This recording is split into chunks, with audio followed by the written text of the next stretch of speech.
এক জায়গায় দিনের পর দিন জল পড়লে সেখানে শ্যাওলা পড়ে যায়। একটা সময় পর সেই জায়গাটা আর ছুঁতে ইচ্ছেই করে না। পিচ্ছিল নোংরা ঘুণে ধরা এক স্তর পড়ে যায় ওপরে। ঠিক তেমনি হয় তোমার জীবনেও। যখন তুমি এক চিন্তায়, এক ব্যর্থতায়, এক ভয় আর অভিমান নিয়ে থেমে যাও, তখন তোমার ভেতরেও শ্যাওলা জমে। চিন্তা থেমে যায়, সাহস হারিয়ে যায়, স্বপ্নগুলো ধীরে ধীরে ঘোলাটে হয়ে পড়ে। তুমি আর আগের মতো চকচক করো না। তোমার কথায় আর আগের মতো দীপ্তি থাকে না, কারণ তুমি চলতে ভুলে গেছো।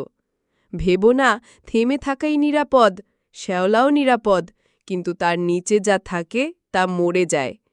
নীরব পচন ধরে তোমার ভেতর। আর তুমি ভাবতেই পারো না, আমার কি হলো? তুমি দেখতে পাও না, কিন্তু তোমার সাহস, স্বপ্ন, বিশ্বাস এক এক করে নষ্ট হয়ে যেতে থাকে। তুমি জেগে থাকো, কিন্তু জীবিত থাকো না। তুমি হাঁটো, কিন্তু গন্তব্য থাকে না। তুমি হাসো, কিন্তু ভেতরে পচে যাও। অথচ তুমি চাইলে নদী হতে পারতে। নদী যে বাধা পেরিয়ে চলে, পাহাড় ভেঙে নামে, নিজের রাস্তা নিজেই খুঁজে নেয়। নদী কিন্তু থেমে থাকে না, কারণ সে জানে চলতে চলতেই একদিন সে সাগরে মিশবে। তুমি কি শ্যাওলার মতো এক জায়গায় পচে যেতে চাও, নাকি নদীর মতো নিজেকে এগিয়ে নিতে চাও? এই সিদ্ধান্তটা এখনই নিতে হবে। থেমে থাকলে তুমি নিজেকেই শেষ করে দেবে। আর চলতে থাকলে তুমি হয়তো আজ পাহাড়ে আটকে আছো, কিন্তু কাল তুমি সমুদ্রে পৌঁছাতে পারো।